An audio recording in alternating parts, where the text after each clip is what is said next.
অনিরুদ্ধ বাণীর ছোটবেলার ছবি দেখেই বাণীকে জিজ্ঞাসা করে যে বাণী এই ছবিটা কার। তখনই বাণী বলে, অনিরুদ্ধ বাবু এটা আমার ছবি। এই কথা বলতেই অনিরুদ্ধ বাণীকে বুকে টেনে নিয়ে বলে, এতদিন কেন বলনি তুমি আমার সেই হারিয়ে যাওয়া সেই সেই বিয়েটা। তখনই বাণী বলে, আমি বলতে চেয়েও বলতে পারিনি অনিরুদ্ধ বাবু। তখনই অনিরুদ্ধ বলে, আমি আর তোমাকে ছাড়তে পারবো না বাণী, আমার জীবনে যতটুকু আছে সব কিছু জুড়ে তুমিই থাকবে। হ্যাঁ বন্ধুরা, এমনটাই দেখা যাবে। বিস্তারিত জানতে ভিডিওটিকে লাইক দিয়ে চ্যানেলটি সাবস্ক্রাইব করে দেখতে থাকুন। গল্পের শুরুতেই দেখা যাবে অনিরুদ্ধ বান্টির কাছে এসে বলে যে বান্টি, আমি তোমার কাছে একটা কথা জিজ্ঞাসা করব, আমাকে সত্য কথা বলবে। তখনই বান্টি বলে, কি সত্য কথা বলুন তো, কি বলবেন। তখনই অনিরুদ্ধ বলে, আমি এর জন্য তোমাকে টাকা দিচ্ছি। এরপর টাকাটা বের করে যখনই বান্টির সামনে ধরে তখনই বান্টি টপ করে টাকাটা নিয়ে নেয় আর বলে, কি জিজ্ঞাসা করবেন। তখনই অনিরুদ্ধ বলে, বান্টি তোমার বাবার বিস্তারিত আমি কিছু জানতে চাই। তোমার বাবা কিভাবে মারা গিয়েছিল। তখনই দেখা যায় বান্টি বলে, আমার বাবা অ্যাক্সিডেন্টে মারা গিয়েছিল। আমার বাবা আমি যতটুকু মায়ের কাছ থেকে জেনেছি যে আমার বাবা বড় ম্যাডামের হয়ে কাজ করতো, বড় ম্যাডামের হয়ে গাড়ি চালাতেন। আর সেদিনও বড় ম্যাডামই নিয়ে গিয়েছিলেন আমার বাবাকে, আর সেখান থেকে আমার বাবা আর ফিরে আসেনি। আমার বাবা ওখানেই এই ট্রাকের তলে পড়ে অ্যাক্সিডেন্ট করেছিল। তখনই দেখা যায় যে অনিরুদ্ধ বলে, সেটা কিভাবে। তখনই বান্টি বলে, সেটা তো জানি না, বলতে পারবো না। তখনই অনিরুদ্ধ বলে যে আমি আরো জিজ্ঞাসা করছি যে তোমার বাবার মৃত্যুতে কারোর কিছু হয়েছিল না। তখনই দেখা যায় যে বান্টি বলে, না না সেরকম কিছু হয়নি। তখনই বান্টি আবারও চুপ করে থাকলে তখন অনিরুদ্ধ আবারও বান্টিকে টাকা দিয়ে বলে, এবার সত্যটা বলো বান্টি। এরপরে বান্টি বলে, আসলে আসলে বাবা মারা গিয়েছিলেন যেদিন মৌলি ম্যাডাম হয়েছিল না, ঠিক সেদিন সেই রাতে মা বলেছে সেই রাতে অনেক বৃষ্টি হচ্ছিল, ঝড় বৃষ্টির রাত ছিল। সেই রাতেই বাবা অ্যাক্সিডেন্ট করেছিল। রাস্তাটা পার হতে গিয়ে একটা ট্রাক এসে বাবাকে চাপা দিয়ে গিয়েছিলেন, সেটাই আমরা জানতে পেরেছি। তখনই অনিরুদ্ধ বলে, এত এত কথা হয়ে গেছে, এত কিছু হয়ে গেছে আমাদের চোখের আড়ালে। তখনই বান্টি বলে, কিছু বললেন অনিরুদ্ধ বাবু। তখনই অনিরুদ্ধ বলে, না বান্টি সেরকম কিছু বলছি না। এরপরে তোমার বাবার আর কোনো কোনো কিছু জানো না না। তখনই বান্টি বলে, না না আর কিছু জানি না। তখনই অনিরুদ্ধ বলে, এবার তো আমার সব হিসেব মিলে যাচ্ছে, নকুল কাকার কথার সঙ্গে আমার পুরোপুরি হিসেব মিলে যাচ্ছে। তখনই দেখা যায় যে আবারও অনিরুদ্ধ জিজ্ঞাসা করে, বান্টি আরেকটা কথা বলছি, তোমার বাবা কোথায় অ্যাক্সিডেন্টটা করেছিল বলো তো। তখনই বান্টি সেই বাণীদের গ্রামের কথাই বলে যে ওখানে আমার বাবা অ্যাক্সিডেন্টটা করেছিল। তখনই অনিরুদ্ধ বুঝতে পেরে যায়, তাহলে নকুল কাকা সেটাই সত্য বলেছে।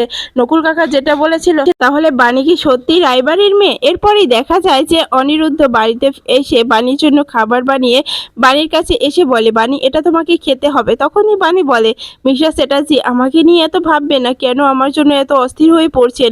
মিসেস চ্যাটার্জি আমাকে নিয়ে এতটা ভাববেন না, আমি খেয়ে নেব, আপনি ছেড়ে দিন। তখনই অনিরুদ্ধ বলে, না বাণী আমি তোমাকেই খাইয়ে দিচ্ছি। তখনই দেখা যায় যে অনিরুদ্ধ বাণীকে খাইয়ে দিতে গেলে বাণী হাতের থেকে খাবারটা নিয়ে বলে, আমি খাইয়ে দিচ্ছি, আমি খাচ্ছি, আপনাকে খাইয়েও দিচ্ছি। এরপরে অনিরুদ্ধকে খাওয়াতে গেলে তখনই তানিয়া চলে আসে, আর তখনই তানিয়ার হাত থেকে অ্যালবামটা পড়ে যায়। তখন বাণী বলে, কি হয়েছে, তুমি অ্যালবাম নিয়ে কি করছো। তখনই তানিয়া বলে, মা আমি মিষ্টি মাকে তোমার ছোটবেলার সব ছবিগুলো দেখাচ্ছিলাম, সেখান থেকে আমিও দেখছিলাম, খুব ভালো ভালো লাগতো তোমাকে, কি মিষ্টি দেখতে ছিলে তুমি। তখনই অনিরুদ্ধ বলে, তাই বুঝি প্রিন্সেস। তখনই তানিয়া বলে, হ্যাঁ বাবা, মাকে খুব মিষ্টি দেখাতো আগে।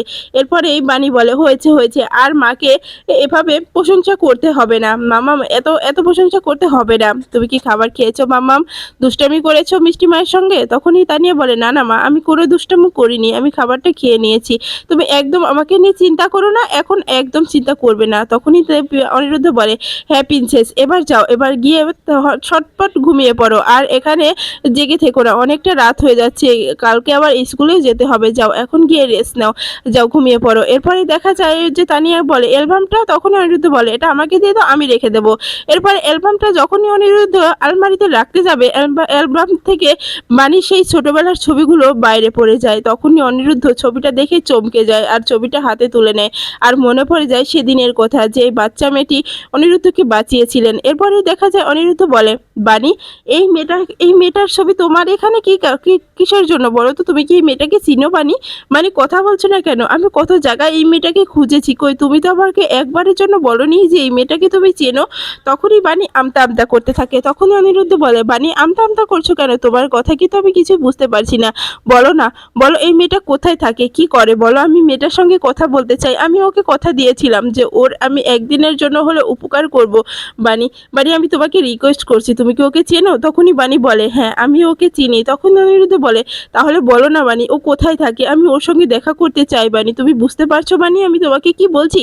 তখনই বানি বলে হ্যাঁ আমি বুঝতে পারছি মিস্টার চ্যাটার্জি। এরপরে বানি খাট থেকে নামতে গেলে তখনই অনিরুদ্ধ বলে এই কথা বলতে নিচে নামতে হবে কেন বানি? তুমি আমাকে এমনিতেই বলো, আমি শুনছি বানি। বানি বলো না এই মেয়েটা কোথায় থাকে, এই মেয়েটার আমার খুব দরকার, আমি এই মেয়েটার সঙ্গে কথা বলতে চাই বানি, তুমি বলো বলো বানি। এরপরে বানি উঠে দাঁড়ালে তখনই ওই বানি সামনে এসে বলে মিস্টার চ্যাটার্জি আপনি ওই মেয়েটার সঙ্গে দেখা করতে চান না? তখনই অনিরুদ্ধ বলে হ্যাঁ বানি আমি দেখা করতে চাই। বলো বানি সেই মেয়েটা কোথায় থাকে, কি করে বলো না বানি। তখনই বানি বলে আপনার সামনেই দাঁড়িয়ে আছে মিস্টার চ্যাটার্জি। তখনই অনিরুদ্ধ বুঝে যায় যে ওই মেয়েটাই বানি।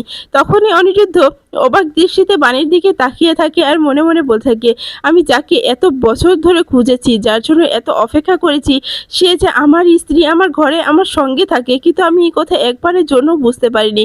বানি আমার কাছে একবারের জন্য বলেনি, আর ও বলতে যাবেই বা কেন? ওর তো হয়তো ও সব কিছু আর মনে নেই, কিন্তু আমি তো সব কিছু ধরে রেখেছি। আমি তো বানিকে ভুলতে পারিনি যে তখন সেদিন ওই মেয়েটার নামটাও আমার জানা হয়নি, এই জন্যই আমি খুঁজে পাইনি ওকে। আর আজকে এতটা কাছে পেয়েছি, আমি কি বলবো আমি নিজেও বুঝতে পারছি না। আজকে এত কিছুর পরে আমি জানতে পেরেছি যে এই বানি আমার সে হারিয়ে যাওয়া সেই সেই মেয়েটি। এরপরেই দেখা যায় অনিরুদ্ধ বলে তাহলে তুমি এতদিন বলনি কেন বানি যে তুমি সেই মেয়েটি?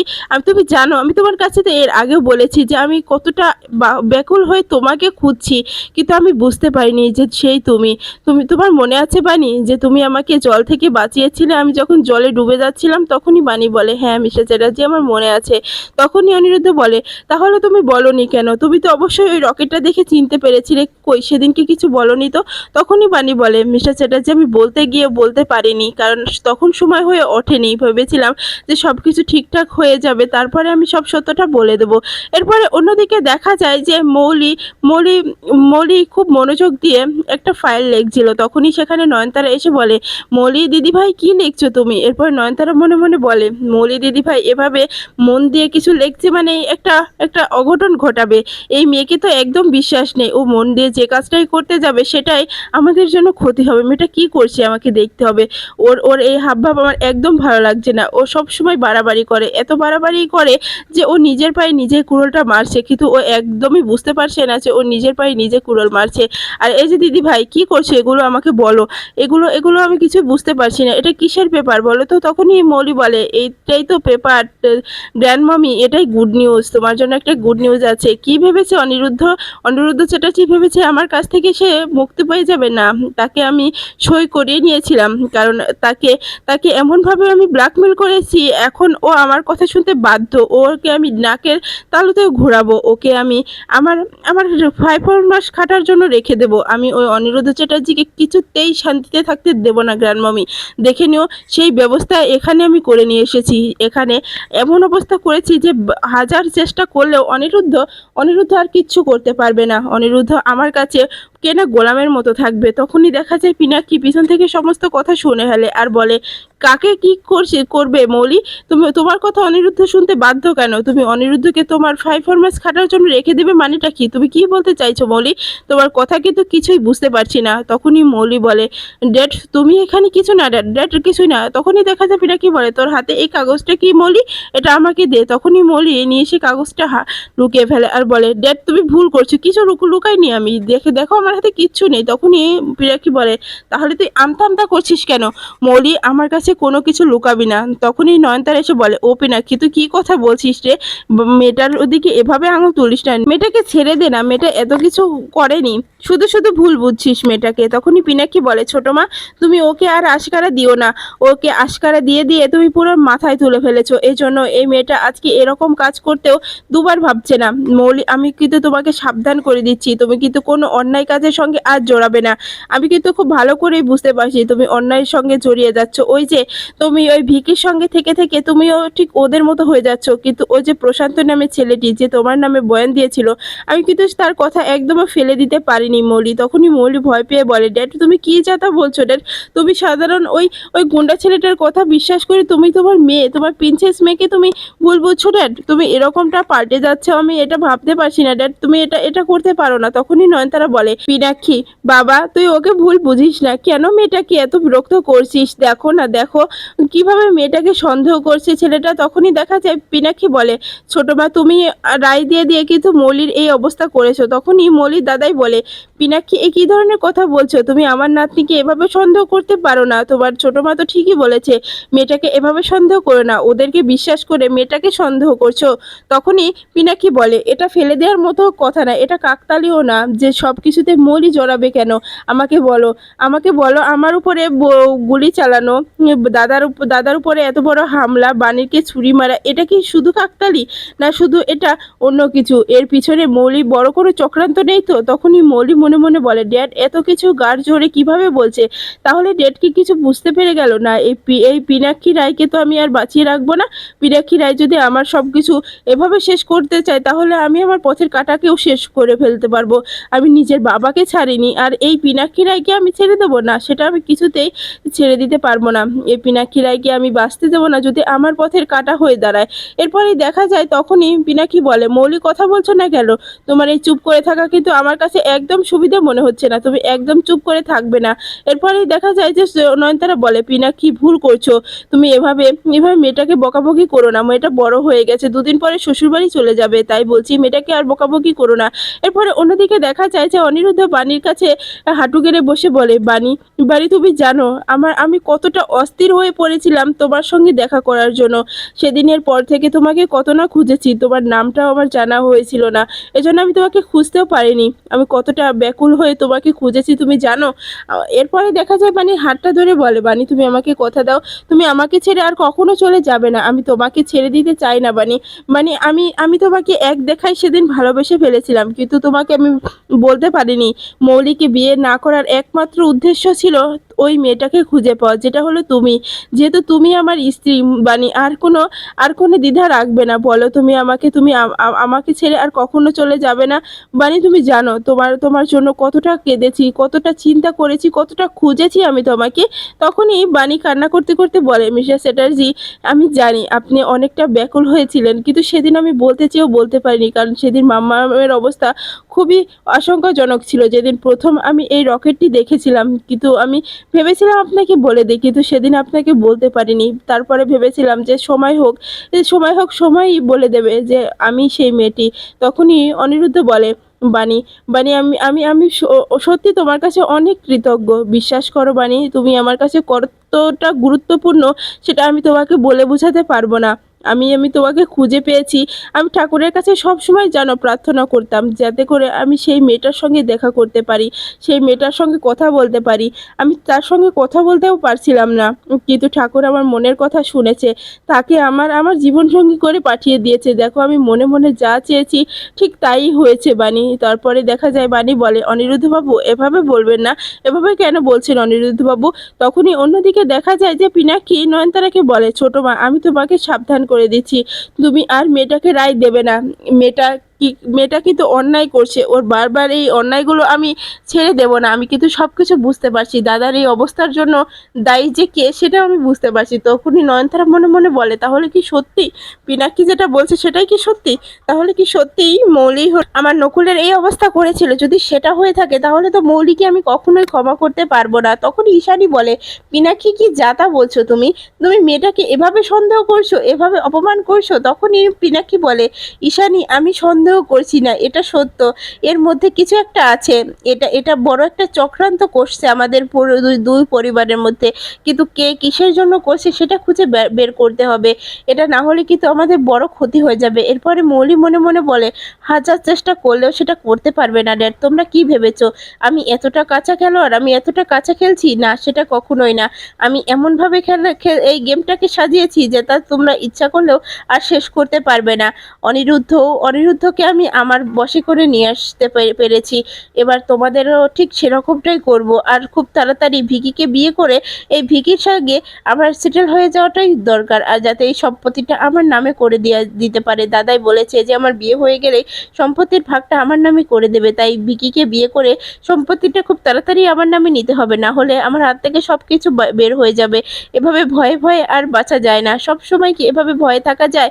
এরপরে তখনই সেখানে নকুল চলে আসে আর বলে, এখানে কি হচ্ছে, কি হচ্ছে এখানে? এখানে তো সবাই মিলে কথা বলছে, তাহলে আমিও বলি, আমার খুব খিদে লেগেছে, আমি খাবার খাবো। তখনই নয়নতারা বলে ওঠে, নকুল বাবা তুই খাবার খাবি, চল তোকে আগে ওষুধটা খাইয়ে নিয়ে আসি, তারপরে তোকে খাবার খাওয়াই। তখনই এই নকুল বলে, না না, আমি কোনো ওষুধ খেতে চাই না, আমি এখন বিরিয়ানি খাবো, আমি সব কিছু খাবো, আমার খুব খিদে লেগেছে। তখনই মৌলির দাদাই বলে, এই ছেলেটার পাগলামো একদম ভালো লাগছে না নয়ন, তুমি তোমার ছেলেকে এখান থেকে নিয়ে যাও, সহ্য করতে পারছি না। তখনই নয়নতারা বলে ওঠে, তুমি বারবার আমার ছেলেটাকে এভাবে কথা শোনাও কেন? অনুকূল বাবা আমার, চল আগে ওষুধটা খেয়ে নে, তারপরে তারপরে তুই তোর যা ইচ্ছে তুই তা খাস।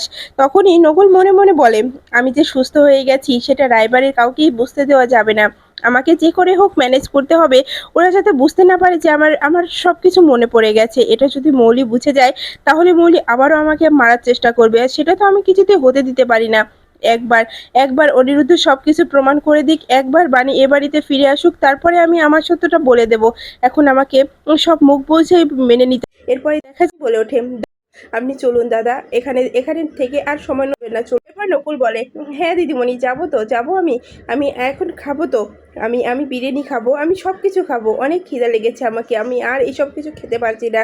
এরপরেই নকুল বলে, আমাকে এই সুযোগেই মৌলিকে উচিত শিক্ষা দিতেই হবে।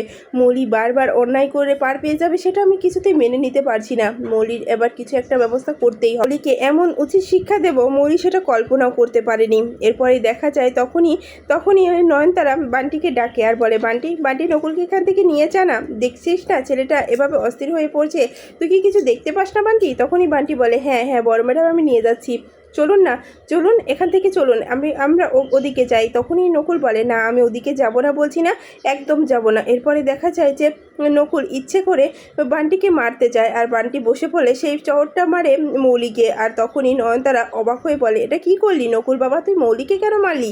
এরপরে অন্যদিকে দেখা যায় যে অনিরুদ্ধ বাণীকে বলে, বাণী তুমি আমাকে কথা দাও, বাণী তুমি আমাকে ছেড়ে কখনোই যাবে না। এরপরে বাণী হাত রেখে শপথ করে বলে, আমি কখনো তো আপনাকে ছেড়ে যাব না মিস্টার চ্যাটার্জি, আমার যত কষ্টই হোক আমি আপনাকে ছেড়ে যেতে পারবো না। তখনই অনিরুদ্ধ কান্না করতে করতে বলে, বাণী তুমি জানো কতটা ব্যাকুল হয়েছিলাম আমি, তুমি তো বুঝতে পেরেছো, তোমার কাছে আমি এর আগেও বলেছি বলো। তখনই বাণী বলে, হ্যাঁ মিস্টার চ্যাটার্জি আমি বুঝতে পেরেছি যে আপনি কতটা ব্যাকুল হয়ে আমাকে খুঁজেছেন, হ্যাঁ আমি সমস্তটা বুঝতে পেরেছি, এই জন্যই বলছি মিস্টার চ্যাটার্জি আমি আপনাকে ছেড়ে কোথাও যাব না, আপনি এতটা কান্নাকাটি করবেন না, দেখুন এসব ভালো লাগছে না। তখনই অনিরুদ্ধ বাণীকে জড়িয়ে ধরে বলে যে, বাণী তোমাকে ছাড়া আমি একে একা আর থাকতে পারবো না, দেখো আমি যাকে ভালোবেসে গেছি, যাকে আমি এতদিন আমার স্বপ্নে দেখেছি, সেই তুমি যে আমার সামনে থাকবে সেটা আমি কখনোই কল্পনা করতে পারিনি। বাণী তুমি আমাকে কথা দাও, তুমি আমাকে ছেড়ে যাবে না। তখনই বাণী বলে, বললাম তো অনিরুদ্ধবাবু আমি কখনো আপনাকে ছেড়ে যাব না, সত্যি বলছি আপনাকে কথা দিচ্ছি, আমি কখনো আপনাকে ছেড়ে যাব না। তখনই অনিরুদ্ধ বলে, বাণী আমি তোমাকে পেয়ে আমি নিজেকে ধন্য মনে করছি, জানো যত কষ্টই হোক না কেন আমি তোমাকে ছাড়তে পারবো না, আমাদের মেয়েটাকেও আমরা আমাদের মতো করে বড় করবো বাণী, তুমি একদম ভেবো না। এরপরে দেখা যায় বাণীও কান্না করতে করতে অনিরুদ্ধকে জড়িয়ে ধরে বলে, অনিরুদ্ধবাবু আপনি আমাকে ছেড়ে দেবেন না, কখনোই ছেড়ে দেবেন না। তখনই অনিরুদ্ধ বলে, হ্যাঁ বাণী আমি কখনোই তোমাকে ছাড়বো না, আমি তোমাকে কথা দিচ্ছি, আমি জীবনে মরণে সবসময় আমি তোমার সঙ্গেই থাকতে চাই, এক জন্মে না 7 জন্মে তোমার সঙ্গে থাকতে চাই বাণী।